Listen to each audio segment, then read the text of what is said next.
മൈക്കൂരിയിട്ട് പാലാരോട്ടൊക്കെ കയറിയാലോ police സ്റ്റേഷനിൽ? ഞാൻ വിചാരിക്കുന്ന മാസം കാണിച്ച് മൈക്കൂരിട്ട് ഇറങ്ങി വന്നാലോ എന്ന്. ഞാൻ മറ്റേ വ്യക്തി ഹത്യ ചെയ്തോന്നോ സ്ത്രീത്വത്തെ ചോദ്യം ചെയ്തു അങ്ങനെല്ലാം കൊടുത്താലോ? ഇവന് തന്നെ വിളിച്ച് നാട്ടുകാരെ എവിടെ അറിയിക്കുമെന്ന് എനിക്ക് തോന്നുന്നു. വാഷ്റൂമിൽ കയറിപ്പോട്ടൊരു ചേച്ചി ഉണ്ടായിരുന്നു. അപ്പൊ ചേച്ചി എന്നെ കണ്ടോ, ഞാൻ ഞാൻ പറഞ്ഞു ഇല്ല, അയ്യോ പോട്ട് മോളെ സാരില്ല കേട്ടോ, ഞാൻ പ്രാർത്ഥിക്കാം കേട്ടോ എന്നൊക്കെ പറഞ്ഞു. ശരിയായിട്ട് താങ്ക് യു. അങ്ങനെ ചെയ്യിക്കുന്നവരുണ്ട്. ഒരു റൂം ഞാനിങ്ങനെ സൈഡിൽ നിൽക്കുന്നു, അപ്പൊ എൻ്റെ അടുത്ത് ഇങ്ങനെ പറയുന്ന എനിക്ക് ഓർമ്മയുണ്ട്, മോളെ ഇതിൽ കരയണം എന്ന് പറയുമ്പോൾ ഞാൻ ഇങ്ങനെ കാണിക്കുന്നതൊക്കെ എനിക്കിങ്ങനെ ഓർമ്മയുണ്ട്. പക്ഷെ എന്ത് സോഫ്റ്റ് ആയിട്ടുള്ള സാധനം ഒരു പരിധിയിൽ ഇങ്ങനെ വീശി അടിക്കുമ്പോൾ നമുക്ക് വേദനിക്കും. പ്രത്യേകിച്ച് നമ്മൾ ഫ്രോക്കൊക്കെ ഇട്ടിട്ട് കാലിൽ കിട്ടിയാൽ നല്ല വേദനയുണ്ട്. എനിക്ക് കാലിൽ കിട്ടിയ അടയാളമൊക്കെ വന്നിട്ടുണ്ട്. എല്ലാവരും നല്ല വേദനിക്കും. ഞാൻ സംസാരിച്ചാൽ അത്രയും ശരിയാവില്ല, അതുകൊണ്ട് പുള്ളിയാണ് അതൊക്കെ മാനേജ് ചെയ്യാൻ കുറച്ചും കൂടെ നല്ലത്. അതെ, ഞാൻ മറ്റേ വെട്ടൊന്ന് മുറിട്ടുന്നുള്ള സ്വഭാവമാണ്. ഞാൻ അങ്ങനെ സംസാരിക്കും. പണ്ടത്തെ സ്കിന്നാണോ ഇപ്പോഴത്തെ സ്കിന്നാണോ എനിക്ക് ഇഷ്ടം ചോദിച്ചാൽ, എനിക്ക് സ്കിൻ കെയർ സ്റ്റാർട്ട് ചെയ്തതിന് ശേഷമുള്ള സ്കിന്നാണ് എനിക്ക് കുറച്ചും കൂടെ ഇഷ്ടം. എൻ്റെ 3 പുട്ടുകുറ്റി ചീത്തായി പോയിട്ടുണ്ട്. ആദ്യമായിട്ട് ഞാൻ പുട്ടുണ്ടാക്കിയ സമയത്ത് കുറ്റിയിൽ വെള്ളം വെക്കുന്ന അളവ് ശരിയല്ല. ചില്ലൊക്കെ ഇട്ടായിരുന്നല്ലോ അല്ലേ? അത് ചില്ലിട്ടില്ല. അല്ല, കപ്പ പായസത്തിലെ അവസാനത്തെ എക്സ്പ്രഷൻ ആണ്. അതെ, കപ്പ പായസം. കല്യാണം കഴിഞ്ഞ് ഹസ്ബൻഡിന്റെ വീട്ടിലെത്തിയിട്ട് എല്ലാവരും പോയില്ലേ, പോയി കഴിയുമ്പോൾ നമുക്കുണ്ടാവുന്ന ഫീൽ എന്ന് വെച്ചാലോ, നമ്മുടേതായിട്ടുള്ള ആരെങ്കിലും ഒരാളെ ഒന്ന് കണ്ടാൽ മതി എന്ന് നമുക്ക് തോന്നും. നിങ്ങൾ ഭയങ്കര അഭിനയമാണ്, നിങ്ങൾ ഭയങ്കര ഷോ ആണ്, അങ്ങനെയൊക്കെ പറഞ്ഞ ഒരുപാട് പേരുണ്ട്. പക്ഷെ നമ്മള് അവരത് പറഞ്ഞ് മനസ്സിലാക്കാൻ പറ്റത്തില്ല. അമ്മ എന്നെ പാട്ട് പഠിക്കാൻ വിടും. അപ്പൊ നമ്മൾ നിനക്ക് പാട്ട് പാടാൻ ഒരു കഴിവില്ല, താളമില്ല, ഈണമില്ല, രാഗമില്ല, ബോധമില്ല എന്ന്. അതുകൊണ്ട് ഞാൻ ജീവിതത്തിൽ പാട്ട് പാടിയിട്ടില്ല. അമ്മനോട് പറയുന്നറിയോ, എവിടെയെങ്കിലും പോയിരിക്കുമ്പോ ആരെങ്കിലും പാട്ട് പാടാൻ പറയും, പാടരുത്, നിന്നെ അതോടെ ട്രോളെന്ന് പറയും. അടൈമഴை വരും അതിൽ നനയുമേ കുളിർ കാഴ്ചലോട് സ്നേഹം ഒരു പോർവൈക്കുള്ളിരു തൂക്കം. ഹായ് ഓൾ, ഇന്ന് എന്നോടൊപ്പമുള്ള ഗസ്റ്റിനെ പ്രത്യേകം പരിചയപ്പെടുത്തേണ്ട ആവശ്യമില്ല. കാരണം കുടുംബ പ്രേക്ഷകർക്ക് ഏറ്റവും ഇഷ്ടമുള്ള ഒരാൾ. എന്നാൽ കല്യാണത്തിന് ശേഷം യൂട്യൂബിലേക്ക് എത്തുകയും പിന്നെ ട്രെൻഡിങ്ങിലേക്കായിരുന്നു എല്ലാ വീഡിയോസും എത്തിയത്. അത് എന്നോടൊപ്പമുള്ളത് ആലീസ് ക്രിസ്റ്റിയാണ്. Hi, welcome. Thank you so much. ഞാൻ പറഞ്ഞതുപോലെ തന്നെ, കാരണം ടെലിവിഷൻ പ്രേക്ഷകരിലെ കുടുംബ പ്രേക്ഷകരുടെ ഒരു കുട്ടിയായിരുന്നു. അതിനുശേഷമാണ് യൂട്യൂബിലേക്ക് കല്യാണം വരുന്നു, പിന്നെ യൂട്യൂബിൽ ഓരോ വീഡിയോ, എല്ലാ വീഡിയോസും ട്രെൻഡിങ് ലിസ്റ്റിലേക്ക്. എങ്ങനെയായിരുന്നു ഇത്? അത് ശരിക്കും പറഞ്ഞാൽ എനിക്ക് തോന്നുന്നു ഒരുപാട് വീഡിയോസിൽ ഞാൻ പറഞ്ഞിട്ടുണ്ട്. യൂട്യൂബ് തുടങ്ങണമെന്ന് നേരത്തെ പ്ലാൻ കൂട്ടി ചെയ്തൊന്നുമല്ല. ആക്ച്വലി ആദ്യം യൂട്യൂബ് സ്റ്റാർട്ട് ചെയ്തോടെ എന്നോട് ഇങ്ങനെ ചോദിക്കുന്നത് നമ്മുടെ ആർട്ടിസ്റ്റ് ആനന്ദ് നാരായണനാണ്. ആനന്ദേട്ടാണ് എന്നോട് ചോദിക്കുന്നത്. ഞങ്ങൾ തമ്മിലിങ്ങനെ സംസാരിക്കുന്നു. ഒരു 2 ദിവസം കഴിഞ്ഞപ്പോൾ എല്ലാം സെറ്റായി. അപ്പോൾ 2 ദിവസം കഴിയുമ്പോൾ സേവ് ദ ഡേറ്റ് ആണ്. അപ്പോൾ എന്നോട് എടി നല്ല കണ്ടന്റ്, ഇത് വെച്ചൊന്ന് തുടങ്ങിക്കോളാൻ പറഞ്ഞു. അങ്ങനെ ആനന്ദേട്ടൻ്റെ വാക്കും കേട്ട് ചുമ്മാ തുടങ്ങിയതാണ്. ഫസ്റ്റ് വീഡിയോ ഒക്കെ ഇടുന്ന സമയത്ത് എൻ്റെ മനസ്സിൽ ഒരു 50,000 ആൾക്കാരെങ്കിലും കണ്ടാൽ മതിയായിരുന്നു എന്നൊരിതായിരുന്നു. പക്ഷെ എന്തോ ഒരു ദൈവഭാഗ്യം കൊണ്ട് എനിക്ക് തോന്നുന്നു വിധിച്ചിരുന്നത് യൂട്യൂബ് ആയിരുന്നു തോന്നുന്നു. അതുകൊണ്ട് അതിൽ നിന്ന് അങ്ങോട്ട് പ്രതീക്ഷിക്കാത്തൊരു ട്രെൻഡിങ് ആ ഒരു ഇതിലോട്ട് ആ സമയത്ത് പോയി. എനിക്ക് തോന്നുന്നു ഇപ്പൊ അഭിനയിക്കുന്നതിനേക്കാളും കൂടുതൽ ആൾക്കാർ യൂട്യൂബ് വീഡിയോസ് ഇറങ്ങിയില്ലേ എന്നാണ് ചോദിക്കുന്നത്. പുതിയ യൂട്യൂബ് വീഡിയോ വന്നില്ല. പണ്ട് എല്ലാവരും കാണുമ്പോൾ സീരിയലിന്റെ ഓരോ കാര്യങ്ങൾ പറഞ്ഞ് ചോദിക്കുമായിരുന്നു. പക്ഷെ ഇപ്പൊ എല്ലാവരും കാണുമ്പോൾ പറഞ്ഞ് സബ്സ്ക്രൈബർ ആണേ എന്നാണ് പറയുന്നത്. അപ്പൊ അതിൽ നിന്നും ഞാനൊരു ചേഞ്ച്, ഭയങ്കരമായിട്ടൊരു ചേഞ്ച് വന്നു. എനിക്ക് ചോദിക്കാനുള്ളത്, ഈ സീരിയലിലെ ലൈഫ് അല്ലെങ്കിൽ സീരിയലിൽ അഭിനയിക്കുന്നു, അതിൽ നിന്നും യൂട്യൂബർ ആയപ്പോഴത്തേനും ആ ഷിഫ്റ്റ് എങ്ങനെയാണ്? അത് രണ്ടും തമ്മിൽ ഭയങ്കര വ്യത്യാസമുണ്ട്. സീരിയൽ എന്ന് പറയുമ്പോൾ നമ്മൾ രാവിലെ ഒരു 6:30 ആ ഒരു ടൈമിൽ പോയി കഴിഞ്ഞാൽ നമ്മൾ തിരിച്ച് രാത്രി ഒരു 10 മണിയാകും വരുമ്പോൾ. അതുവരെ നമുക്ക് സീനും കാര്യങ്ങളും കംപ്ലീറ്റ്ലി നമ്മുടെ വീടൊക്കെ മാറി മറ്റൊരു സ്ഥലത്തോട്ട് പോവാണ്. പക്ഷെ യൂട്യൂബ് ആയപ്പം എനിക്ക് നമ്മുടെ വീട്ടിൽ നിന്നുകൊണ്ട് തന്നെ എനിക്ക് വീട് മിസ് ചെയ്യുന്നതിൻ്റെ ഒരു ബുദ്ധിമുട്ട് മാറിക്കിട്ടി. പിന്നെ സമയം രാവിലെ എഴുന്നേൽക്കുന്നതൊന്നും മാറിക്കിട്ടി. അങ്ങനെയുള്ള കുറേ കാര്യങ്ങൾ എനിക്ക് തോന്നുന്നു. ഞങ്ങളിപ്പോൾ കല്യാണം കഴിഞ്ഞിട്ട് ഈ നവംബറിൽ 3 വർഷം. ഈ 3 വർഷത്തിൽ ഈ വർഷമാണ്, ഈ ഒരു ഫെബ്രുവരി മാർച്ച് മുതലാണ് ഞങ്ങൾ ഒരുമിച്ച് നിന്ന് തുടങ്ങിയത്. അതുവരെയും സീരിയലിൽ ഞാൻ അഭിനയിക്കുന്നുണ്ടായിരുന്നു. അപ്പോൾ എനിക്ക് ഷൂട്ട് ട്രിവാൻഡ്രത്താണ്. ഞാൻ 15 ദിവസം അവിടെ ആയിരിക്കും. അത് കഴിഞ്ഞ് പിന്നെ വേറെ ഷൂട്ട് എന്തെങ്കിലും വരുമ്പോൾ അവിടെ ആയിരിക്കും. അപ്പോൾ ഇടയ്ക്ക് ഇങ്ങനെ ഗ്യാപ്പ് കിട്ടുമ്പോൾ 1-2 ദിവസം എറണാകുളത്തേക്ക് ഓടി വരുമെന്നല്ലാണ്ട് ഞങ്ങൾക്ക് അങ്ങനെ ഒരുമിച്ച് നിൽക്കാൻ പറ്റിയിട്ടില്ല. ഇപ്പോഴാണ് ഒന്ന് ഒരുമിച്ച് നിൽക്കുന്നത്. ഞാനിനി യൂട്യൂബ് കുറച്ചുകൂടി ശ്രദ്ധിക്കാവുന്നൊരു ഇതിലേക്ക് എത്തിയപ്പോൾ ഇപ്പൊ ഞങ്ങൾ ഒരുമിച്ചായി. അതുപോലെ തന്നെ ഇപ്പൊ യൂട്യൂബിലേക്ക് ലൈവ് വീഡിയോസ് ആണ്. അതായത് അപ്പൊ എപ്പോഴൊക്കെയാണ് ഈ എഴുന്നേക്കാറൊക്കെ? സാധാരണ ആലീസ് ക്രിസ്റ്റി അല്ലെങ്കിൽ ചേച്ചി എപ്പോഴായിരിക്കും എഴുന്നേക്കാറ്? യൂട്യൂബിലേക്ക് മാറിയപ്പം ഈ പറഞ്ഞ പോലെ കുറച്ച് ജോലിഭാരം കുറച്ച് കൂടുതലാണ്. കാര്യം നിങ്ങൾക്ക് തന്നെ അറിയാമായിരിക്കും, യൂട്യൂബ് കൊണ്ട് നടക്കാൻ പറയുമ്പോൾ നിസ്സാര പരിപാടിയില്ല. കുറേ ആൾക്കാർക്ക് വിചാരമുണ്ട് വെറുതെ നമ്മൾ ഇരുന്നാൽ മതി, യൂട്യൂബിൽ ഇങ്ങനെ കാശ് വന്നുകൊണ്ടേ ഇരിക്കുന്നു. അങ്ങനെയൊന്നുമല്ല. യൂട്യൂബിന് നല്ല എഫേർട്ടുണ്ട്. നമുക്കിപ്പം ഒരു ലാസ്റ്റ് ഇയർ വരയ്ക്കും യൂട്യൂബിൽ എല്ലാ വീഡിയോസ് എടുക്കുന്നതും എഡിറ്റ് ചെയ്യുന്നതും കംപ്ലീറ്റ് കാര്യങ്ങൾ ഞാൻ ഒറ്റയ്ക്കാണ് ചെയ്തുകൊണ്ടിരുന്നത്. ഈ വർഷം മുതൽ സമയത്തിൻ്റെ ഒരു പ്രശ്നം വന്നപ്പോൾ എഡിറ്റിങ്ങിന് ഒക്കെ ആൾക്കാരെ വെച്ചു. എങ്കിൽ പോലും നമുക്ക് പല വീഡിയോസ് അത്യാവശ്യം വരുമ്പോൾ ഇപ്പൊ രാത്രിയൊക്കെ ചില വീഡിയോസ് നമുക്ക് പ്രൊമോഷൻ ആണെങ്കിൽ പോലും പെട്ടെന്ന് കൊടുക്കേണ്ടി വരും. അപ്പം ആ സമയത്ത് കിടന്ന് ഉറങ്ങുന്നവരെ എങ്ങനെ വിളിച്ചു നടത്തും? അപ്പം നമ്മൾ തന്നെ അത് ചെയ്യും. അപ്പം അതുകൊണ്ട് ഉറക്കത്തിന് കുറെ ബുദ്ധിമുട്ടുണ്ട് ഇതിന് വേണ്ടിയിട്ട്. അപ്പം ഈ രാത്രിയൊക്കെ എനിക്ക് എഡിറ്റിംഗ് പരിപാടികളൊക്കെ കുറച്ച് കാണും, ചിലപ്പോൾ വീഡിയോസ് എടുക്കാൻ കാണും. എങ്ങനെ പോലും കിടക്കുമ്പോൾ ഒരു 1:30-2 മണിയാവും. പിറ്റേ ദിവസം രാവിലെ എഴുന്നേൽക്കുമ്പോൾ അതിനനുസരിച്ച് മാറ്റം. സാധാരണ ചില വീഡിയോസിലൊക്കെ പറയും ലേറ്റ് ആയിട്ടാണ് എണീക്കാറ്, അതനുസരിച്ച് ലേറ്റ് ആകും. കാര്യം രാത്രി ഉറങ്ങുന്നത് പാതിരാത്രിയാണ്. ചില ദിവസങ്ങളിൽ ഇതുപോലെ വീഡിയോ ഒക്കെ എഡിറ്റ് ചെയ്ത് വെളുപ്പിന് 5 മണിക്കായിരിക്കും കിടക്കുന്നത്. അപ്പൊ അടുത്ത ദിവസം പിന്നെ നോക്കുക വേണ്ട. അതുപോലെ തന്നെ ഒരു യൂട്യൂബർ ആയിക്കഴിഞ്ഞാൽ എന്തൊക്കെ പഠിച്ചു? അല്ലെങ്കിൽ ഇപ്പം സീരിയലൊക്കെ അഭിനയിക്കുമ്പോൾ പോവുക, അഭിനയിക്കുക, പിന്നെ ക്യാമറയെ പറ്റി അത്യാവശ്യമൊക്കെ അറിഞ്ഞിരിക്കുക. ഒരു യൂട്യൂബർ ആയിക്കഴിഞ്ഞപ്പോൾ എന്തൊക്കെ? യൂട്യൂബർ ആയപ്പോൾ ഞാൻ ഏറ്റവും കൂടുതൽ മനസ്സിലാക്കിയത്, സീരിയലിൽ നമ്മളെ കണ്ട് ഇഷ്ടപ്പെടുന്ന ആൾക്കാർ നമ്മുടെ ഒരു ക്യാരക്ടറിനെ കണ്ടിട്ടാണ് ഇഷ്ടപ്പെടുന്നത്.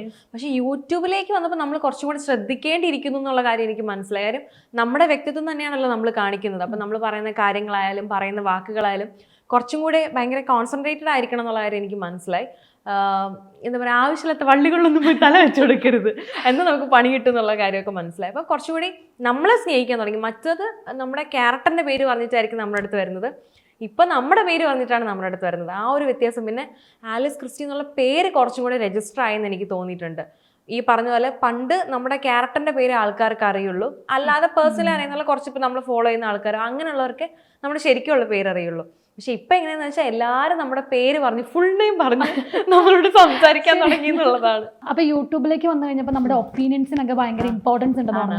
അപ്പം അതുപോലെ തന്നെ ഇപ്പം ചേച്ചിയുടെ യൂട്യൂബ് ഫോളോ ചെയ്യുകയാണെങ്കിലും കമന്റ്സ് നോക്കിക്കഴിഞ്ഞാൽ നെഗറ്റീവ് കമന്റ്സ് വന്നാലും അത് എടുത്തിട്ട് തന്നെ റിയാക്ട് ചെയ്യാറുണ്ട്. അപ്പം അത് എങ്ങനെയാണ്? നേരത്തെ തൊട്ട് പണ്ട് തൊട്ട് എന്തെങ്കിലുമൊക്കെ കാര്യങ്ങൾ വന്നാൽ? ഇല്ല, ശരിക്കും പറഞ്ഞാൽ നെഗറ്റീവ് കമന്റ്സ് ഒക്കെ ചിലതൊക്കെ നമ്മൾ വായിച്ചിട്ട് വെറുതെ വിടും. പക്ഷെ ചിലതൊക്കെ കേട്ട് കഴിയുമ്പോൾ നമുക്ക് തിരിച്ച് റിയാക്ട് ചെയ്തിരിക്കാൻ തോന്നില്ല. ഈ ഇടയ്ക്ക് ഇങ്ങനെ ഒരു കമന്റ് വന്നിരുന്നു, ഏതൊരു പ്രൊമോഷൻ്റെ ഒരു പ്രോഡക്റ്റിൻ്റെ പ്രൊമോഷൻ കാണിച്ചപ്പോൾ അതിൻ്റെ താഴെ ഏതൊരു ചേച്ചിയാണെന്ന് തോന്നുന്നു കമൻറ്റ് ചെയ്ത്, ഈ കുട്ടി ഇതൊന്നും ഉപയോഗിക്കുന്നതല്ല, ഈ കുട്ടി ഇന്ന ഹോസ്പിറ്റലിൽ ഇന്ന ഡോക്ടറിൻ്റെ അടുത്ത് സ്ഥിരം പോകാറുണ്ട്, ഞാൻ അവിടെ പോകുമ്പോഴൊക്കെ. അപ്പം എനിക്ക് അത് കണ്ടപ്പോൾ എനിക്ക് ഭയങ്കര ദേഷ്യം തോന്നി. കാര്യം നമ്മൾ ആ ഹോസ്പിറ്റലിൽ പോയിട്ടുണ്ട്, പക്ഷെ ഈ പറഞ്ഞ പോലത്തെ ഒരു ഡോക്ടറിനെ ഒന്നും കണ്ടിട്ടില്ല. പക്ഷെ പുള്ളിക്കാരത്തി ഇങ്ങനെ കണ്ണുകൊണ്ട് കണ്ടതുപോലെ വന്നിരുന്ന് ചുമ്മാതെ ഇങ്ങനെ പറയുവാണ്. അപ്പം അങ്ങനെയുള്ള കാര്യങ്ങളൊക്കെ കാണുമ്പോൾ ചിലതിനൊക്കെ ഞാൻ റിയാക്ട് ചെയ്യാറുണ്ട്. ചില ആൾക്കാരൊക്കെ, ചില ചേട്ടന്മാരൊക്കെ ഇങ്ങോട്ട് കാണുമ്പോൾ ഇത് എന്ത് ചളി വീഡിയോ ആണ്. അപ്പം ഞാൻ തിരിച്ച് പിന്നെ അല്ല ചേട്ടാ, ഇതൊക്കെ എന്ത് ചളി വീഡിയോ അല്ല ചേട്ടാ എന്ന് പറഞ്ഞിട്ട് തിരിച്ച് അങ്ങനെയും പറയാറുണ്ട്. ചില കാര്യങ്ങൾ വായിച്ചിട്ട് വെറുതെ കളയും. മറുപടി കൊടുക്കണമെന്ന് തോന്നിയാൽ അതിന് ഉറപ്പായിട്ട് ഞാൻ മറുപടിയും കൊടുക്കും. അതുപോലെ തന്നെ ഇപ്പം സച്ചിൻ ചേട്ടൻ എന്ത് പറയുന്നു, ഇപ്പൊ യൂട്യൂബർ എനിക്ക് തോന്നുന്നു സച്ചിൻ ചേട്ടൻ ഒരു ബിസിനസ് മാൻ ആയിരുന്നതിന് ശേഷം കല്യാണത്തിലേക്കൊക്കെ വരുന്നു, അത് കഴിഞ്ഞിട്ടാണ് ഒരു സെലിബ്രിറ്റി ലൈഫിലേക്ക് ഇപ്പൊ മാറിയിരിക്കുന്നു. ഞാൻ ആദ്യം പറഞ്ഞ പോലെ തന്നെ നിങ്ങളെ ആലിസ് ക്രിസ്റ്റീന അല്ലെ സച്ചിൻ ചേട്ടനും ഇങ്ങനെ രണ്ടായിട്ട് കിട്ടാറില്ല, ഇന്റർവ്യൂസ് നോക്കിയാലും യൂട്യൂബ് വീഡിയോസ് നോക്കിയാലും ഇപ്പം രണ്ടുപേരും എല്ലാത്തിലും ഒരുമിച്ചാണ്. ഞാനാണ് ഇവരിങ്ങനെ സെപ്പറേറ്റ് ആക്കിയിട്ടില്ലേ. ഇത് എനിക്കൊന്നും ഈ കല്യാണം കഴിഞ്ഞിട്ട് ഇടയ്ക്ക് ഇതിപ്പോ രണ്ടാമത്തെ തന്നെ സിംഗിൾ ഇന്റർവ്യൂ ആണ്. പക്ഷെ ഇപ്പൊ എവിടെ പോയാലും എല്ലാരും ചോദിക്കുന്നത് ദിശാനെ പറ്റിയാണ്. എവിടെ ചേട്ടൻ വന്നില്ലേ എന്നാണ് ചോദിക്കുന്നത്. എനിക്ക് തോന്നുന്നു എല്ലാരും ഇങ്ങനെ ഒരുമിച്ച് കണ്ട് അതുമായിട്ട് കുറച്ചുകൂടി യൂസ്ഡ് ആയെന്ന് തോന്നുന്നു. പിന്നെ ഫുൾ ടൈം ഞാൻ പുറകെ നടക്കുന്നതാണ്. ഞാനങ്ങനെ ഒറ്റയ്ക്ക് ഒരിടത്തും എവിടെ പോയാലും ഞാൻ കൂടെ പോകുന്ന ഒരു ടൈപ്പ്. സച്ചിൻ ചേട്ടനൊപ്പം എങ്ങനെയാണ് ഇപ്പോഴത്തെ ഈ ഒരു ലൈഫിനെ? ഇപ്പോഴത്തെ ആള് കുറച്ചും കൂടെ മറ്റത് ഓഫീസിലെ കാര്യങ്ങൾ മാത്രം നോക്കിയാൽ മതിയായിരുന്നു. ഇപ്പൊ എന്റെ കുറച്ച് തലവേദനയും കൂടെ ഉണ്ട്. എന്റെ കാര്യങ്ങളും കൂടെ ഇപ്പൊ നോക്കുന്നുണ്ട്. ഇപ്പൊ ഈ പ്രൊമോഷന്റെ ആൾക്കാരെ അവരൊക്കെ വിളിച്ച് സംസാരിക്കുന്നത് ഞാൻ സംസാരിച്ചാൽ അത്രയും ശരിയാവില്ല. അതുകൊണ്ട് പുള്ളിയാണ് അതൊക്കെ മാനേജ് ചെയ്യാൻ കുറച്ചും കൂടെ നല്ലത്. എന്റെ മാനേജറും കൂടെ ഞാൻ മറ്റേ പെട്ടെന്ന് മുറിണ്ടെന്നുള്ള സ്വഭാവമാണ്. ഞാൻ അങ്ങനെ സംസാരിക്കും. പക്ഷെ പുള്ളി അവരുടെ ഓഫീസിലുള്ള ആൾക്കാരായിട്ട് സംസാരിച്ച എക്സ്പീരിയൻസ് ഉള്ളതുകൊണ്ടായിരിക്കും അവരെ കറക്റ്റായിട്ട് എങ്ങനെ ഹാൻഡിൽ ചെയ്യണം എന്നുള്ളൊരു ഐഡിയ ഉണ്ട്. അപ്പൊ അതുകൊണ്ട് ആ കാര്യം ഞാൻ കംപ്ലീറ്റ്ലി അങ്ങോട്ടേക്ക് കൊടുത്തേക്കണം. ബാക്കി പിന്നാമ്പുറ പരിപാടികളൊക്കെയാണ് ഞാൻ നോക്കിക്കൊണ്ടിരിക്കുന്നത്. ഓക്കെ. അതുപോലെ തന്നെ ഇപ്പം ചേച്ചിയുടെ കാര്യം നോക്കുവാണെങ്കിൽ ഇപ്പൊ കല്യാണം കഴിഞ്ഞിട്ട് 3 വർഷമായി, പക്ഷെ നമുക്കത് ഫീൽ ചെയ്യാറില്ല. കാരണം കല്യാണം കഴിച്ചു അങ്ങ് മാറി, അല്ലെങ്കിൽ കല്യാണത്തിന് മുമ്പുള്ള ആലീസ് എങ്ങനെയാണോ അതേപോലെ അല്ലെങ്കിൽ അതുപോലെ തന്നെയാണ് നമുക്ക് ഫീൽ ചെയ്യാറ്. അപ്പൊ പെട്ടെന്നായിപ്പോയി കല്യാണം അങ്ങനെ എന്തെങ്കിലും തോന്നലുണ്ടോ? അല്ലെങ്കിൽ ഇല്ല, പെട്ടെന്ന് അങ്ങനെ കല്യാണം ആയിപ്പോയെന്ന് തോന്നുന്നില്ല. പക്ഷെ 3 വർഷം പെട്ടെന്ന് പോയി തോന്നുന്നുണ്ട്. കണ്ണടച്ച് തുറക്കുന്നതിന് മുമ്പ് അയ്യോ 3 വർഷമായെന്നൊരു ഫീലുണ്ട്. കല്യാണം പെട്ടെന്നായിരുന്നില്ല. വീട്ടിലെ കല്യാണം നോക്കാന്ന് ഇങ്ങനെ പറഞ്ഞപ്പോൾ ഞാൻ ലാസ്റ്റ് കീഴടങ്ങി. ഓക്കെ എന്നാൽ പിന്നെ കല്യാണം കഴിക്കാം എന്നുള്ളൊരു സ്റ്റാൻഡിലെത്തി. അങ്ങനെ കല്യാണം കഴിച്ചതാണ്. അതുകൊണ്ട് എനിക്ക് അത് പെട്ടെന്നായിപ്പോയെന്ന് തോന്നുന്നില്ല. ഹാപ്പിയാണ്. എങ്ങനെയുണ്ട് കല്യാണത്തിന്റെ? അതായത് ഇപ്പം ആദ്യത്തെ സംസാരമൊക്കെ എങ്ങനെയായിരുന്നു? പെട്ടെന്ന് അറിയത്തില്ലാത്ത ഒരാളായിരുന്നു ലൈഫിലേക്ക് വരുന്നത്. അപ്പൊ എനിക്ക് അറേഞ്ച്ഡ് മാരേജ് ഭയങ്കര ടെൻഷനായിരുന്നു. ഒരു ചായ കൊടുത്തുകൊണ്ട് പരിചയപ്പെടുന്നു, കല്യാണം കഴിക്കുന്നത്, അത് എങ്ങനെയൊക്കെ ആയിരിക്കും. പക്ഷെ അന്ന് ആ സമയത്ത് ലോക്ക്ഡൗൺ ആയിരുന്നു. അപ്പം നമുക്ക് കുറച്ചും കൂടി സംസാരിക്കാനുള്ള സൗകര്യം കൂടുതലായിരുന്നു. അപ്പം ആദ്യം ഇങ്ങനെ കല്യാണാലോചന വന്നു, സംസാരിച്ചു, ഓക്കെ ആണെന്ന് തോന്നി. കുറച്ചുകൂടി സംസാരിച്ചപ്പോൾ ഞങ്ങൾ ഓക്കെ ആയപ്പോൾ ഞങ്ങൾ വീട്ടിൽ പറഞ്ഞു നമ്മൾ ഇതിന് ഓക്കെ ആണെന്നുള്ള പറഞ്ഞു.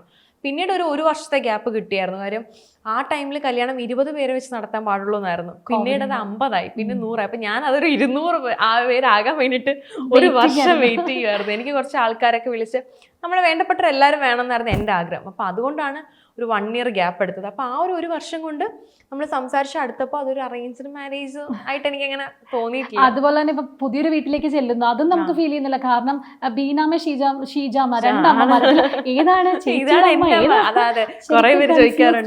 നമ്മളും കൺഫ്യൂസ്ഡ് ആണ്. അപ്പൊ എങ്ങനെയാണ് ആ ഒരു ബോണ്ട് പെട്ടെന്ന് ആദ്യത്തെ വീഡിയോ തൊട്ട് ആ ഒരു ബോണ്ട് ആണ്? ശരിക്കും അവിടെ പോകുന്നതിന് മുമ്പ് എനിക്ക് കുറച്ച് ടെൻഷൻ ആയിരുന്നു. ഞാൻ കല്യാണത്തിന് മുമ്പ് ഷീജാമയായിട്ട് അങ്ങനെ അധികം സംസാരിച്ചിട്ടൊന്നുമില്ല. ഇടയ്ക്ക് ഇങ്ങനെ 1-2 തവണ സംസാരിച്ചു എന്നല്ലാതെ വലിയ കമ്പനി ആയിട്ടില്ല. അപ്പൊ എനിക്ക് അമ്മ എങ്ങനെയായിരിക്കും എന്നുള്ളൊരു പേടിയുണ്ടായിരുന്നു. കുക്കുവിന് എനിക്ക് ഓൾറെഡി അറിയായിരുന്നു, സംസാരിച്ച് പരിചയപ്പെട്ടു ആ ഒരു വർഷം കൊണ്ട്. അതുകൊണ്ട് കുക്കുവിൻ്റെ കാര്യത്തിന് ടെൻഷൻ ഇല്ലായിരുന്നു, പപ്പയുടെ കാര്യത്തിൽ എനിക്ക് ടെൻഷൻ ഇല്ലായിരുന്നു. എനിക്ക് ഏറ്റവും പേടി അമ്മേനെയായിരുന്നു. പക്ഷെ അവിടെ ചെന്ന് കഴിഞ്ഞപ്പോൾ ആ വീട്ടിലെ ഏറ്റവും പാവം അമ്മയാണ്. അങ്ങനെ അമ്മയായിട്ട് പെട്ടെന്നൊരു ബോണ്ട് കിട്ടി. അമ്മയായാലും പപ്പയായാലും ഇപ്പം കുക്കു എങ്ങനെയാണോ അതുപോലെ തന്നെയാണ് എന്നെ നോക്കുന്നത്. ഞാനും തിരിച്ചതുപോലെ എനിക്ക് എൻ്റെ പപ്പയും അമ്മ എങ്ങനെയാണോ അതുപോലെ തന്നെയാണ് ഞാൻ അവരെയും കാണുന്നത്. അതുകൊണ്ട് ദൈവം സഹായിച്ചു ഇതുവരെ പ്രശ്നങ്ങളൊന്നുമില്ല, രണ്ടുപേരും ഹാപ്പി ആയിട്ട് പോകും. കുക്കിങ്ങിലൊക്കെ ഇപ്പം എങ്ങനെയായി? കുക്കിംഗ് ഒക്കെ കുഴപ്പമില്ല, അത്യാവശ്യം. ചില വീഡിയോസിലൊക്കെ പറയും ഇവളെക്കാളും നന്നായിട്ട് ഞാൻ കുക്ക് ചെയ്യുന്നതൊക്കെ സജ്ജേട്ടൻ പറയും. അങ്ങനെ കുക്ക് ചെയ്യും, എന്നെക്കാട്ടിലും നന്നായിട്ട് ചില കറികളൊക്കെ നന്നായിട്ട് ഉണ്ടാക്കും. കുക്കിംഗ് ഒക്കെ പഠിച്ചു വരുന്നു. ആദ്യമൊക്കെ വൻ ഫ്ലോപ്പ് ആയിരുന്നു, കുറെ അബദ്ധങ്ങളൊക്കെ പറ്റിയിട്ടുണ്ട്. പക്ഷെ ഇപ്പം കുഴപ്പമില്ല, അത്യാവശ്യം. പക്ഷെ ഈ പറഞ്ഞ സാമ്പാറോ അവിയലൊന്നും എനിക്ക് വെക്കാറിയില്ല. ഐശാന എല്ലാം നോൺ വെജ് വേണം. അപ്പൊ നോൺ വെജ് എല്ലാം എനിക്ക് ഒരുവിധം വെക്കാൻ അറിയാം. പക്ഷെ ഭയങ്കരമായിട്ട് ഇങ്ങനെ വെജിറ്റബിൾസിന്റെ ഒരു വെജ് കറി, ഒരു വെജിറ്റേറിയൻ ആയിട്ടുള്ള ഒരാൾ പെട്ടെന്ന് വീട്ടിൽ വന്ന് അയാൾക്ക് എന്ത് കൊടുക്കണം ഞാൻ പെട്ടുപോകും. കൺഫ്യൂസ്ഡ് ആണ്. എനിക്ക് സാമ്പാർ അവിയൽ അങ്ങനത്തെ ഐറ്റംസ് ഒന്നും അറിയില്ല. കുക്കിംഗ് എന്തെങ്കിലും നേരത്തെ പഠിച്ചിട്ട് എന്തെങ്കിലുമൊക്കെ അറിയാമായിരുന്നോ അതോ കല്യാണം കഴിഞ്ഞിട്ടൊക്കെ? വീട്ടിൽ പണ്ട് ചെയ്യുമായിരുന്നു എന്തെങ്കിലും, ഈ ടൊമാറ്റോ കറി അങ്ങനെയുള്ള കുഞ്ഞു കുഞ്ഞു ഐറ്റംസ്. ചപ്പാത്തി ഞാൻ സ്വന്തമായിട്ട് ഉണ്ടാക്കുമായിരുന്നു. അപ്പൊ അതിന് ഞാൻ തന്നെ സ്വന്തമായിട്ട് കറി എന്തെങ്കിലും പരീക്ഷിക്കുമായിരുന്നു. അങ്ങനെ കുറച്ച് കറിയൊക്കെ അറിയായിരുന്നു. പിന്നെ ബാക്കിയെല്ലാം പരീക്ഷിച്ചങ്ങോട്ട് പഠിച്ചു. ഇപ്പൊ പിന്നെ ചേച്ചി സീരിയലിൽ നിന്ന് കുറച്ച് ബ്രേക്ക് എടുത്തിരിക്കുകയാണ്. സീരിയലിൽ നിന്ന് ബ്രേക്ക് എടുത്തേക്കണം. ഇപ്പൊ ഞാൻ നമ്മുടെ ജോസ്കോ ജ്വല്ലേഴ്സിന്റെ ആഡ് ഫുൾ ചെയ്യുന്നുണ്ട്. അപ്പൊ നമുക്ക് അത് എല്ലാ വീക്കെൻഡുമാണ് ഷൂട്ട്, വെള്ളി ശനി ചിലപ്പോൾ ഞായറും കാണും. അപ്പം ആ ഒരു വീക്കെൻഡ് ബേസിലാണ് നമ്മളത് എടുത്തേക്കുന്നത്. അപ്പോൾ അതുകൊണ്ട് സീരിയലിൽ നമ്മൾ ജോയിൻ ചെയ്ത് കഴിഞ്ഞാൽ അവർക്ക് ഡേറ്റിന് ബുദ്ധിമുട്ട് വരും. സീരിയൽ എന്ന് പറയുമ്പോൾ ഒരു 1 to 15 days നമ്മൾ കംപ്ലീറ്റ്ലി അവർക്ക് കൊടുത്തു കഴിഞ്ഞാൽ നമ്മൾ അവർക്ക് വേണ്ടി നിൽക്കണം. ഇല്ലെങ്കിൽ വെറുതെ അവിടെയും പ്രശ്നമാവും ഇവിടെയും പ്രശ്നമാവും. അപ്പോൾ അങ്ങനെ ഒരു ഇതുള്ളത് കൊണ്ട് തൽക്കാലത്തേക്ക് അതിൽ നിന്നൊരു ബ്രേക്ക് ഇങ്ങനെ എടുത്തേക്കാണ്. ആക്ച്വലി യൂട്യൂബേഴ്സിൻ്റെ അടുത്ത് എല്ലാവരും ചോദിക്കാറുള്ള ചോദ്യം തന്നെയാണ്, എത്ര കൊളാബ്സ് ഒക്കെ ഒരു മന്ത്ലി വരും, അല്ലെങ്കിൽ ഒരു മന്ത് എത്ര കൊളാബ് ഒക്കെ വരും? മന്ത്ലി അത്യാവശ്യം എനിക്ക് നന്നായിട്ട് കൊളാബറേഷൻസ് വരുന്നുണ്ട്. ചിലതൊക്കെ നമ്മുടെ സമയമില്ലായ്മ കാരണം എടുക്കാൻ പറ്റാത്തതുകൊണ്ട്. എന്നാലും റെഗുലർ ആയിട്ട് നമ്മളെ കോൺടാക്ട് ചെയ്യുന്ന കുറേ ബ്രാൻഡുകളുണ്ട്. അപ്പോൾ അവരുടെ എന്നൊക്കെ പറയുമ്പോൾ എനിക്കറിയാം വീട്ടിൽ കറക്റ്റായിട്ട് പാഴ്സൽ വരും. അപ്പോൾ വരുമ്പോഴേക്കും എനിക്ക് ഗ്രൂപ്പിൽ ഡേറ്റ് വരും. ആ ഒരു രീതി ആയി കഴിഞ്ഞു, മനസ്സിലായി. നമുക്ക് പിന്നെ അധികം സംസാരമൊന്നുമില്ല. പ്രോഡക്റ്റ് വരിക, ഫോട്ടോ എടുക്കുക, ഡേറ്റ് തരിക, നമ്മൾ വീഡിയോ കൊടുക്കുക, ആ ഒരു ഇതിലേക്ക് അങ്ങ് മാറിക്കഴിഞ്ഞു. അങ്ങനെ ചെയ്യുന്ന കുറേ ബ്രാൻഡുകളുണ്ട്. അപ്പൊ ഈ ബ്രാൻഡുകളൊക്കെ സെലക്ട് ചെയ്യുമ്പോഴും അങ്ങനെ ചൂസ് ചെയ്യാറുണ്ടോ? ഉറപ്പായിട്ടും. നമ്മുടെ വീഡിയോ കണ്ട് പ്രോഡക്റ്റ് മേടിച്ച് യൂസ് ചെയ്യുന്ന ഒരുപാട് പേരുണ്ട്. അപ്പം അതുകൊണ്ട് അതിൽ കുറച്ച് സെലക്റ്റീവ് ആണ് ഏതൊക്കെ ചെയ്യണം എന്നുള്ളത്. അതുപോലെ ചേച്ചിയുടെ വീഡിയോസ് ഫോളോ ചെയ്യുന്നവർക്ക് അറിയാം, ഇപ്പം സ്കിൻ കെയറിനാണെങ്കിലും ഹെയർ കെയറിനാണെങ്കിലും അതിലൊരു റിസൾട്ട് ഉണ്ടാക്കിയതിന് ശേഷമാണ് അത് വീഡിയോയിലൂടെ പറയുന്നത്. അങ്ങനെ ആക്കിയ ഒരു വ്യക്തി കൂടിയാണ്. അപ്പം സ്കിൻ കെയറിൽ ഇപ്പം ബേസിക് ആയിട്ട് ഒരാളുടെ അടുത്ത് പറയാനാണെങ്കിൽ എങ്ങനെ ആയിരിക്കും സ്കിൻ കെയറിനൊരു ഇമ്പോർട്ടൻസ് കൊടുക്കുക? സ്കിൻ കെയറിന് ഇമ്പോർട്ടൻസ് കൊടുക്കാന്ന് പറയുമ്പോൾ നമ്മൾ സ്കിൻ കെയറിന് ഇമ്പോർട്ടൻസ് കൊടുത്തില്ല എന്നുണ്ടെങ്കിൽ എനിക്ക് തോന്നിയിട്ടുള്ള പെട്ടെന്ന് ഒരു ഏജിങ് ഒരു സാധനം നമ്മുടെ ഫേസിൽ വരുന്ന എനിക്ക് തോന്നിയിട്ടുണ്ട്. പിന്നെ ഈ പറഞ്ഞ പ്രോഡക്റ്റുകളെല്ലാം ഞാൻ ഉപയോഗിക്കും, എൻ്റെ വീട്ടുകാർക്ക് കൊടുക്കും, എൻ്റെ കസിൻസിന് കൊടുക്കും, എല്ലാവരും ഉപയോഗിക്കുന്നുണ്ട്. ഞാൻ വരും, എനിക്ക് ആവശ്യമുള്ള എടുക്കും, നേരെ ഞാൻ അങ്ങോട്ടേക്ക് കൊടുക്കും, അല്ലെങ്കിൽ ഫ്രണ്ട്സിന് കൊടുക്കും. അങ്ങനെ ആർക്കെങ്കിലും അതിങ്ങനെ പാസ് ചെയ്ത് പോയിക്കൊണ്ടിരിക്കും. അതുകൊണ്ട് ഞങ്ങൾ എല്ലാവരും ഇതെല്ലാം ഉപയോഗിക്കുന്നുണ്ടെന്നുള്ളതാണ്. സ്കിൻ കെയറിൽ പിന്നെ ഇമ്പോർട്ടൻസ് കൊടുക്കാന്ന് പറയുമ്പോൾ കറക്റ്റായിട്ട് ഉപയോഗിച്ചില്ലെങ്കിൽ എന്തായാലും സ്കിൻ നശിക്കും. ഒന്നാമത്തെ നമ്മൾ ഡെയിലി മേക്കപ്പ് ചെയ്യുന്നവരാണ്. നമുക്ക് എവിടെ പോയാലും, ഷൂട്ടിന് പോയാലും, അല്ലാതെ ഇപ്പോൾ ഒരു ഇന്റർവ്യൂവിന് വരുന്നു, നമുക്ക് എന്തായാലും നമ്മുടെ ലുക്ക് മെയിൻറ്റെയിൻ ചെയ്യാന്നുള്ളത് നമ്മുടെ ജോലിയുമായിട്ട് ബന്ധപ്പെട്ട ഒരു കാര്യമാണ്. നമുക്ക് ചെയ്തേ പറ്റുള്ളൂ, വേറെ ഓപ്ഷൻ ഇല്ല അതിൽ. അപ്പോൾ അതൊക്കെ ചെയ്യുന്നതുകൊണ്ട് സ്കിൻ കെയർ കുറച്ച് ഇമ്പോർട്ടൻ്റ് ആണെന്നാണ് എനിക്ക് തോന്നുന്നത്. ഞാനും സ്കിൻ കെയർ ചെയ്യാറുണ്ട്. ഈ വരുന്ന പ്രോഡക്റ്റ് എല്ലാം ഇങ്ങനെ മാറി മാറി യൂസ് ചെയ്യാറുണ്ട്. പക്ഷേ പണ്ടത്തെ സ്കിന്നാണോ ഇപ്പോഴത്തെ സ്കിന്നാണോ എനിക്ക് ഇഷ്ടം ചോദിച്ചാൽ എനിക്ക് സ്കിൻ കെയർ സ്റ്റാർട്ട് ചെയ്തതിന് ശേഷമുള്ള സ്കിന്നാണ് എനിക്ക് കുറച്ചും കൂടി ഇഷ്ടം. കുറച്ചൊരു ബെറ്റർ ആയിട്ടൊരു ഫീൽ എനിക്കുണ്ട്. എനിക്കൊന്ന് ഈ ഒരു കോവിഡ് യൂട്യൂബ് ചാനൽ തുടങ്ങി കഴിഞ്ഞാൽ ഇത്രയധികം റിസർച്ച് ചെയ്ത് കല്യാണത്തിന് മുമ്പ് ഞാനൊരു മോയ്സ്ചറൈസർ പോലും ഇടില്ല. ഞാൻ പൗഡർ ഇടില്ല. സത്യമായിട്ടും എന്റെ വീട്ടിലൊരു മോയ്സ്ചറൈസറിന്റെ ഒരു ബോട്ടിൽ കാണില്ല, ഒരു സൺസ്ക്രീൻ കാണില്ല, ഞാൻ പൗഡർ ഇടില്ല, ഞാൻ ഇതൊന്നും ഇടില്ലായിരുന്നു. മേക്കപ്പ് ഇടും, പക്ഷെ അതും മറ്റേ 5th ഗിയറിലിട്ട് നേരെ ഫൗണ്ടേഷനിലേക്ക്. ഈ ബേസും കാര്യങ്ങളും കൺസീലറും ഒന്നുമില്ല എനിക്ക്. ഞാൻ നേരെ അങ്ങോട്ടേക്ക് പോകുന്ന ആളാണ്, ഒന്നുമില്ല. കല്യാണം കഴിഞ്ഞ് അതിനുശേഷമാണ് ഞാൻ ഈ പറഞ്ഞുതരാം. അപ്പൊ ആദ്യം മോയ്സ്ചറൈസർ സ്റ്റാർട്ട് ചെയ്തു, പിന്നെ സൺസ്ക്രീൻ തുടങ്ങി, പിന്നെ പ്രോഡക്റ്റുകൾ വരാൻ തുടങ്ങി. അപ്പൊ ഇതെല്ലാം യൂസ് ചെയ്ത് ഇപ്പൊ അതുമായിട്ട് പണ്ട് ഞാൻ ആലോചിച്ചു, ദൈവം ഞാൻ പണ്ട് എങ്ങനെ നടന്നു. വീഡിയോസ് ഒരുപാടുണ്ട്, ഇതിലൊന്നും ഉപയോഗിക്കില്ലായിരുന്നു. വീട്ടിൽ ഒരു ബോട്ടിൽ പോലും കിട്ടില്ല അന്വേഷിച്ച. അതുപോലെ തന്നെ ഈ സീരിയൽ കരിയർ തുടങ്ങിയ ആ ഒരു ലൈഫിലേക്ക് പോകണമെങ്കിൽ ആദ്യത്തെ സീരിയൽ എത്ര വയസ്സിലായിരുന്നു, എങ്ങനെയായിരുന്നു? ചൈൽഡ് ആർട്ടിസ്റ്റ് ആയിട്ടാണ് വരുന്നത്. 2004 ആദ്യമായിട്ട് ചെയ്ത കടമ്പറ്റത്ത് കത്തനായിരുന്നു. അതിൽ അച്ഛൻ്റെ കൂടെ കുറച്ച് പിള്ളേരുണ്ടല്ലോ, അതിലൊരു കുട്ടിയായിരുന്നു. അവിടെ നിന്ന് തുടങ്ങി. ശരിക്കും ഈ സീരിയലും എനിക്ക് അഭിനയിക്കണം എന്ന് ആഗ്രഹിച്ച് വന്നതൊന്നുമല്ല.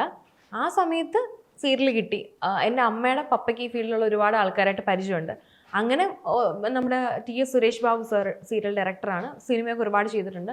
സാറ് കണ്ടു, അങ്ങനെ ആ സീരിയൽ കഴിഞ്ഞു. അത് കഴിഞ്ഞപ്പോൾ പിന്നെ എന്തോ ഈ പറഞ്ഞ നമ്മുടെ വിധിയാന്ന് തോന്നുന്നു, ഒന്ന് കണ്ട് ഓരോ പ്രോജക്റ്റുകൾ വന്നപ്പോൾ ഞാനതങ്ങ് ചെയ്തുകൊണ്ടിരുന്നു. പക്ഷെ എൻ്റെ പാഷനാണ്, ഞാൻ അങ്ങനെ ഒന്നും അല്ല കേട്ടോ. എനിക്ക് കിട്ടിയതിൻ്റെ പുറത്ത് ഞാൻ ചെയ്തുകൊണ്ടിരിക്കുകയായിരുന്നു. പിന്നെ ഒരു പോയിന്റ് കഴിഞ്ഞപ്പോൾ എനിക്ക് മനസ്സിലായി, ഓക്കെ ഇതാണ് നമ്മുടെ പ്രൊഫഷൻ, നമുക്ക് കിട്ടുന്നുണ്ട്, പിന്നെ എന്തിനാ കിട്ടിക്കൊണ്ടിരിക്കുന്ന കളഞ്ഞിട്ട് കിട്ടാത്തതിൻ്റെ പുറകെ ഓടുന്നൊരു ചിന്തയാണ് എനിക്ക്. അപ്പോൾ പിന്നെ അതിങ്ങനെ കണ്ടിന്യൂ ചെയ്ത് വന്നുകൊണ്ടിരുന്നു. അപ്പോൾ ഇപ്പോഴും ഇത് നമുക്കിങ്ങനെ എത്ര നാൾ കിട്ടും അത്രയും നാൾ ഞാൻ ചെയ്തുകൊണ്ടിരിക്കും. അത് കഴിയുമ്പോഴേ ഇനി എന്ത് ചെയ്യും എന്നുള്ള കാര്യം ചിന്തിക്കുന്നുള്ളൂ. സീരിയൽ ആർട്ടിസ്റ്റുകൾക്കൊരു ഇതെന്ന് പറഞ്ഞാൽ സിനിമയിലേക്കുള്ള ഇത്, സിനിമ നോക്കണുണ്ടോ അതോ സിനിമയിലേക്ക് എങ്ങനെയാണ്? ഉറപ്പായിട്ടും സിനിമ നോക്കുന്നുണ്ട്. ചിലതൊക്കെ വന്നിട്ടുണ്ട്. ഈ പറഞ്ഞ പോലെ സീരിയലിൽ നിന്ന് കേൾക്കുമ്പോൾ അവർക്കൊരു ഇതുണ്ട്. അപ്പൊ അതിന്റെ പേരിൽ എനിക്ക് നഷ്ടപ്പെട്ടു പോയ അവസരങ്ങളും ഉണ്ട്. സിനിമ നോക്കുന്നുണ്ട്. നല്ലത് കിട്ടിയാൽ ഞാൻ ഉറപ്പായിട്ടും ചെയ്യും. ദൈവം എന്താ വിധിച്ചിരിക്കുന്നതെന്ന് അറിയില്ല, അതിനുവേണ്ടി വെയിറ്റ് ചെയ്യാം. അതുപോലെ തന്നെ ഇപ്പം എപ്പോഴും ചേച്ചിനെ കണ്ടു കഴിഞ്ഞാൽ എപ്പോഴും ഭയങ്കര ചിരി, അത് നമുക്ക് ഭയങ്കര പോസിറ്റീവ് എനർജിയാണ്. വീഡിയോസിലാണെങ്കിലും അല്ല ഇപ്പം ഭയങ്കര. എന്നിട്ട് നമുക്ക് സീരിയലുകളിൽ നോക്കുവാണെങ്കിൽ കൂടുതലും നെഗറ്റീവ് ക്യാരക്ടേഴ്സ് ഒക്കെ കൂടുതലും. നെഗറ്റീവ് കുറേ ചെയ്തിട്ടുണ്ട്. എനിക്ക് പൊതുവെ സീരിയലിൽ നെഗറ്റീവ് ക്യാരക്ടേഴ്സ് ചെയ്യാൻ ഭയങ്കര ഇഷ്ടമായിരുന്നു. കാര്യം പോസിറ്റീവ് എന്ന് പറയുമ്പോൾ നമുക്ക് അതിനൊരു പാറ്റേൺ ഉണ്ട്. എപ്പോഴും നമ്മൾ കുറച്ച് എല്ലാം അടങ്ങി ഒതുങ്ങി, കുറച്ച് കരച്ചിലും കുറച്ച് വിഷമങ്ങളും, ആ ഒരു പാറ്റേൺ ആണ് പൊതുവെ ഒരു പോസിറ്റീവ് ക്യാരക്ടറിന് വരുന്നത്. പക്ഷെ നെഗറ്റീവ് ക്യാരക്ടർ ചെയ്താൽ നമുക്ക് ഒരുപാട് സാധനങ്ങൾ ചെയ്യാൻ പറ്റും. ദേഷ്യവും സങ്കടവും സന്തോഷവും കരച്ചിലും ബഹളവും ഒക്കെ ചെയ്യാൻ പറ്റും, എല്ലാം ചെയ്യാൻ പറ്റും. അതുകൊണ്ട് എനിക്ക് നെഗറ്റീവ് ക്യാരക്ടേഴ്സ് ചെയ്യാൻ ഭയങ്കര ഇഷ്ടമായിരുന്നു.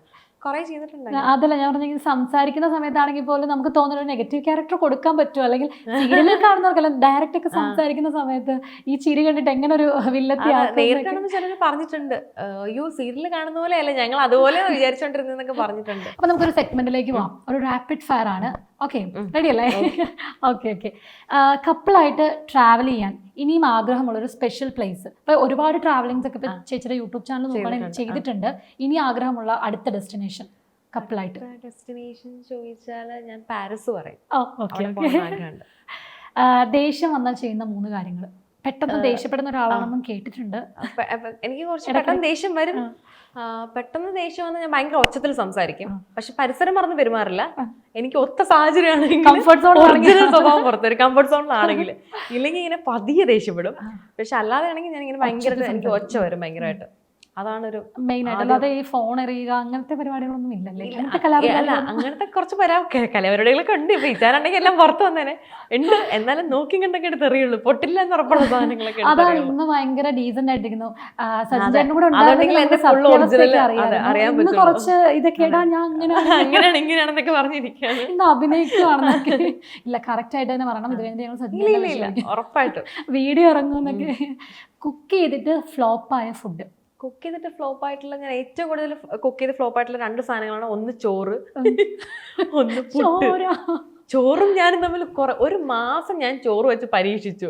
അത് ശരിക്കും പറഞ്ഞാൽ ഞാൻ മേടിച്ച അരിയുടെ കുഴപ്പമായിരുന്നു. എനിക്കത് അറിയില്ലായിരുന്നു. എന്റെ കുഴപ്പമല്ല, അരിയുടെ കുഴപ്പമായിരുന്നു. അരിയുടെ സത്യമായിട്ട് 1 കിലോ അരി ഡെയിലി ചോറ് വെച്ച് കളയേണ്ട അവസ്ഥയായിരുന്നു. മനഃപൂർവ്വമല്ല, ഞാൻ അമ്മയെ വിളിച്ചു ചോദിക്കും, ഷീജാമ്മയെ വിളിച്ചു ചോദിക്കും, എങ്ങനെ വെച്ചാലും ഈ ചോറ് ശരിയാവില്ല. ഒന്നുകിൽ ഭയങ്കര ഡ്രൈ ആയിപ്പോ, നമുക്ക് കഴിക്കാൻ പറ്റില്ല, കറക്റ്റ് വേവ് കിട്ടില്ല. ഇല്ലെങ്കിൽ ഭയങ്കരമായിട്ട് ഇങ്ങനെ വെന്ത് ഇങ്ങനെ പാപ്പം പോലെ ആയി പോകുന്നൊരു സിറ്റുവേഷൻ. ഇതൊന്നും അല്ലെങ്കിൽ വെള്ളം പാതി വെള്ളത്തിലും പാതി വെള്ളം അല്ലാത്തൊരു അവസ്ഥയല്ലേ, ചോറിലൊരു നനവ് നിൽക്കും. അങ്ങനെ ഒരു സിറ്റുവേഷൻ. 1 മാസം 1 കിലോ അരിയിൽ ഞങ്ങൾ 2 കൂടെ പരീക്ഷിച്ച് തീർത്തു. എനിക്ക് കല്യാണം കഴിഞ്ഞിട്ട് ചോറ് കിട്ടിയില്ല. പിന്നീട് അരി മാറ്റിയപ്പോഴാണ് ആ ഒരു പ്രശ്നം തീർന്നത്. ആദ്യത്തെ ഫ്ലോപ്പ് സാധനം അരി, പിന്നെ 2ാമത്തെ സാധനം പുട്ടും ഇതുപോലെ ആദ്യമായിട്ട് ഞാൻ പുട്ടുണ്ടാക്കിയ സമയത്ത് കുറ്റിയിൽ വെള്ളം വെക്കുന്ന അളവ് ശരിയല്ല. കുറ്റിയൊക്കെ ചില്ലൊക്കെ ഇട്ടായിരുന്നല്ലോ അല്ലേ? അത് ചില്ലിട്ടില്ല. എന്റെ 3 പുട്ടുകുറ്റി ചീത്തായി പോയിട്ടുണ്ട്. 3 പുട്ടുകുറ്റി കുറ്റിയില്ലേ, അത് കത്തിപ്പോയതാണ്. ഒരു തവണ വെള്ളം വെച്ചില്ല. ആദ്യം ഉണ്ടാക്കിയ സമയത്ത് ചില്ലിന്റെ കേസ് കഴിയുമ്പോൾ പിന്നെ വെള്ളം വെച്ചില്ല. അങ്ങനെ ആ കുടം അത് ഇങ്ങനെ ചൂട് കൂടിയിട്ട് പോയി. ഒരു തവണ വെള്ളം വെച്ചു, പക്ഷെ അതിന്റെ അളവ് കുറഞ്ഞു. ആദ്യത്തെ പുട്ട് കറക്റ്റ് കിട്ടി, രണ്ടാമത്തെ പൊട്ടായ സമയത്ത് എനിക്ക് വെള്ളം ഫുള്ള് പോയി. അപ്പൊ എനിക്ക് പിന്നെ വെള്ളം റീഫിൽ ചെയ്യണം എന്നുള്ള സാധനം എൻ്റെ തലയിൽ പോയില്ല. അങ്ങനെ ആ ഇത് പോയി. വീണ്ടും മൂന്നാമത്തെ ഒരു പുട്ടുകുറ്റി ഇതുവരെ പോയിട്ടുണ്ട്. ഇപ്പൊ ഞാൻ പുട്ടിൽ എക്സ്പേർട്ടായി. ഓക്കെ, ഞാൻ ഓർത്ത് മറ്റേ ഇത് പറയുന്നു, യൂട്യൂബ് ചാനലിൽ പറഞ്ഞിട്ടുണ്ട് കപ്പ പായസം. അതൊക്കെ ഉണ്ട് കേട്ടോ. ഉണ്ണിയപ്പം ഉണ്ടാക്കിയതും കപ്പ പായസം ഒക്കെ ഉണ്ട്. അത് ആക്ച്വലി സൂപ്പർ ഡിഷാ. കപ്പ പായസം ഭയങ്കര ടേസ്റ്റാ കഴിക്കാൻ. പക്ഷെ കപ്പ മുറിച്ചിട്ട് നന്നായിട്ട് കഴുകണമായിരുന്നു. അതിന്റെ ആ ഒരു കപ്പയ്ക്ക് ഒരു ഇതുണ്ടല്ലോ, അത് നന്നായിട്ട് പോകണമായിരുന്നു. അപ്പൊ ഞാൻ കപ്പ ക്ലീൻ ചെയ്യാൻ ഏൽപ്പിച്ചത് ഈ ചായനെ വന്ന് കൂടെ ഉണ്ടായിരുന്ന ശ്രീരാജിനെ ആയിരുന്നു. ഇവർ രണ്ടും കൂടെ എന്തെന്ന് ചോദിച്ചാല് കപ്പ പുറമേ കഴുകി ഫുള്ള് കട്ട് ചെയ്തിട്ട് കഴുകിയില്ല. അപ്പൊ അതെനിക്ക് അറിയില്ലായിരുന്നു. അങ്ങനെ ചെയ്തപ്പോഴാണ് ഫുൾ ഫ്ലോപ്പ് ആയത്. പിന്നെ ഇതുപോലെ ഒരു ഉണ്ണിയപ്പം ഉണ്ടാക്കിയിട്ടുണ്ട്. അതും ഇതുപോലെ അവസാനത്തെ എക്സ്പ്രഷൻ ആണ് എടുത്തിട്ടുള്ളത്. ഭയങ്കര എക്സ്പ്രഷൻ ആയിരുന്നു. അതുപോലെ തന്നെ സജിൻ ചേട്ടന്റെ ഫേവറേറ്റ് സോങ് ഈ ചാനൽ കൂടുതൽ ഹിന്ദി പാട്ടുകളാണ് ഇഷ്ടം, കുറച്ച് വൈബുള്ള സോങ്സ്. ഫേവറേറ്റ് ഏതാണെന്ന് വെച്ചാൽ എനിക്ക് ഇങ്ങനെ ഒന്നായിട്ട് പറയാൻ അറിയില്ല. എപ്പോഴും ഹിന്ദി പാട്ട് ചെയ്തിട്ടാലും ഏതെങ്കിലും പാട്ടൊക്കെ പാടി തന്നിട്ടുണ്ടോ? അത്രയൊന്നും ആയിട്ടില്ല. ഓക്കെ, സ്കിൻ കെയറിൽ ബേസിക്കായി ഡെയിലി ചെയ്യാറുള്ള, എഴുന്നേറ്റ് കഴിഞ്ഞാൽ അല്ലെങ്കിൽ സ്കിൻ കെയറിന് വേണ്ടി ചെയ്യുന്ന ഒരു 3 സ്കിൻ കെയറിൽ ബേസിക് ആയിട്ട് ചെയ്യാനുള്ളത് ആദ്യം ക്ലെൻസ് ചെയ്യും, സെറ്റഫിൽ വെച്ചിട്ട് ക്ലെൻസ് ചെയ്യും. അതിനുശേഷം ടോണർ ഉപയോഗിച്ച് ഞാൻ തുടങ്ങിയിട്ടില്ല. എനിക്കിങ്ങനെ ഭയങ്കര ഇത് തോന്നിയിട്ടില്ല. ഇനി തുടങ്ങണം. ടോണർ യൂസ് ചെയ്യില്ല, സെറ്റഫിൽ ക്ലെൻസ് ചെയ്യും. അത് കഴിയുമ്പോൾ ഒരു ഡേ ക്രീം ഇടും, പിന്നെ സൺസ്ക്രീൻ. എനിക്ക് സൺസ്ക്രീനും അങ്ങനെ വലിയ താല്പര്യമുള്ള കൂട്ടത്തിലല്ല, പക്ഷെ ചില സമയത്ത് ഞാൻ മനഃപൂർവ്വം സ്കിപ്പ് ചെയ്യാറുണ്ട്. അത്രയ്ക്ക് വെയിലാണെന്ന് തോന്നിയാലേ ഞാൻ ഇടുള്ളൂ. അടുത്ത സജിൻ ചേട്ടൻ്റെ അമ്മയുടെ ബർത്ത് ഡേറ്റ്. അമ്മയുടെ ബർത്ത്ഡേ ഷീജാമ്മ കാണുന്നുണ്ടല്ലോ. എനിക്ക് ഓർമ്മയില്ല. ഈച്ചാനോട് ചോദിച്ചാൽ ഈച്ചാനും അറിയില്ല എന്ന് പറയും. ഞാൻ ഓർത്ത് ഇതൊക്കെ പറയുന്നു. അപ്പം ഒരു ഐഡിയ ഇല്ല അമ്മയുടെ ബർത്ത്ഡേ. അടുത്തത് കൗണ്ട്ലെസ് ടൈം കണ്ട സിനിമ, ഇനിയും കാണണമെന്ന് ആഗ്രഹമുള്ളൊരു സിനിമ. ഇത്രയും കുറെ തവണ മണിച്ചിത്രത്താഴ് ഉടനെ റീ റിലീസ് ആവുന്നുണ്ട് വീണ്ടും തിയേറ്ററിൽ. ഓക്കെ, റീസെന്റ് ആയിട്ട് ചെയ്തൊരു കള്ളത്തരം, സജിൻ ചേട്ടൻ കയ്യോടെ പൊക്കിയ ഒരു കാര്യം. എന്റെ കള്ളത്തരം ചെയ്യാൻ നോക്കി കയ്യോടെ പിടിച്ചു. സ്ഥിരം കയ്യോടെ പിടിക്കാറുണ്ട്. വരുന്നതിന് മുന്നേ എന്താ ചെയ്തേ? വരുന്നതിന് മുന്നേ ഒന്നും ചെയ്തിട്ടില്ല. ഇതുപോലെ എന്തെങ്കിലും സാധനങ്ങളൊക്കെ എടുത്ത് ഒളിപ്പിച്ചു വെക്കുന്ന ഒരു സ്വഭാവം. ചുമ്മാ വെറുതെ കുറച്ചേരം അന്വേഷിക്കട്ടെ. അങ്ങനെയുള്ള ചെറിയ ചെറിയ ഓഫീസിൽ പോകുന്നതിന് മുന്നേ എടുത്ത് മാറ്റി വെക്കും എവിടെയെങ്കിലും, ചില സമയത്തൊക്കെ. എപ്പോഴും ഇല്ല കേട്ടോ, വല്ലപ്പോഴും കേൾക്കണുണ്ടല്ലോ. എന്തെങ്കിലും എടുത്ത് മാറ്റി വെച്ചേക്കും. എന്നിട്ട് 10 പ്രാവശ്യം അന്വേഷിച്ച് കഴിയുമ്പോൾ ഞാൻ നൈസായിട്ട് ഇരിക്കുന്നു. അങ്ങനെയൊക്കെ കണ്ടില്ല ഇത്. അതെ, അങ്ങനെയൊക്കെ ചെയ്യാറുണ്ട്. പിന്നെ കുട്ടികളായില്ല എന്നുള്ള ക്വസ്റ്റ്യൻസ് 3 വർഷമായപ്പോ എന്താണ് കേൾക്കാറുള്ളത്? അങ്ങനെയുള്ള ക്വസ്റ്റ്യൻസ് കേട്ടിട്ടുണ്ടോ? കേട്ടിട്ടുള്ളവർക്കുള്ള മറുപടി എന്താണ്? ഉറപ്പായിട്ട് കേട്ടിട്ടുണ്ട്. ഞാൻ കഴിഞ്ഞ ആഴ്ച ലുലുവിൽ പോയപ്പോൾ അവിടെ നമ്മുടെ വാഷ്റൂമിൽ കയറിപ്പോട്ടർ ചേച്ചി ഉണ്ടായിരുന്നു. അപ്പൊ ചേച്ചി എന്നെ കണ്ടത് ഞാൻ ഞാൻ പറഞ്ഞു ഇല്ല, അയ്യോ പോട്ട് മോളെ സാരില്ല കേട്ടോ, ഞാൻ പ്രാർത്ഥിക്കാം കേട്ടോ എന്നൊക്കെ പറഞ്ഞു. ശരിയായിട്ട് താങ്ക് യു. അങ്ങനെ ചോദിക്കുന്നവരുണ്ട്. ചിലർ സ്നേഹം കൊണ്ട് ചോദിക്കുന്നവരുണ്ട്, ചിലർ അറിയാനുള്ള ക്യൂരിയോസിറ്റി കൊണ്ട് ചോദിക്കുന്നവരുണ്ട്. അങ്ങനെ ചോദിക്കുന്ന ഒരുപാടുണ്ട്, കമന്റ് ഇടുമ്പോൾ ചോദിക്കുന്നുണ്ട്. അങ്ങനെ ഒരുപാട് യൂട്യൂബേഴ്സിന്റെ ഒരു പ്രത്യേകതയും കൂടെയാണ് അവരുടെ പ്രഗ്നൻസി ലൈഫും കൂടി ഫുൾ കാണിക്കാൻ പറ്റും. അതുപോലെ ഞാൻ ഇന്റർവ്യൂ കേട്ടിട്ടുണ്ട് 5 കുട്ടികൾ വേണമെന്നാണ് ചേച്ചിക്ക്. 5 കുട്ടികൾ വേണമെന്നാണ് എന്റെ ആഗ്രഹം. ഒരു 3 എണ്ണമെങ്കിലും വേണം, എനിക്ക് വേണം. എന്റെ ആ ഒരു തോട്ട് വലിയൊരു ഫാമിലി. എന്റെ പപ്പയുടെ ഫാമിലി അമ്മയുടെ ഫാമിലിയും വലുതാണ്. പപ്പയ്ക്ക് 7 സഹോദരങ്ങളുണ്ട്, അമ്മയ്ക്ക് 5 പേരുണ്ട്. അപ്പോൾ പ്രത്യേകിച്ച് ഒരു വിശേഷം വരുമ്പോൾ ഈ 5 മക്കളും ആ 5 മക്കളുടെ മരുമക്കളും അവരുടെ മക്കളുടെ കൊച്ചുമക്കളും ഉണ്ട്. അപ്പൊ ഏത് ഫംഗ്ഷൻ വന്നാലും ഭയങ്കര രസമാണ്. വീട്ടിൽ ഒരുപാട് ആൾക്കാരുണ്ട്. എന്താവശ്യത്തിനും നമുക്ക് എവിടെയും ഓടിച്ചെല്ലാനായിട്ട് കുറെ ആൾക്കാരുണ്ടാവും. പക്ഷെ ഫാമിലി ചെറുതാവും തോറും ആ ഒരു ബോണ്ടിങ് കുറയുമല്ലേ. ഇപ്പം എൻ്റെ പപ്പയുടെ അമ്മ മരിച്ചിട്ട് 22 വർഷം കഴിഞ്ഞു.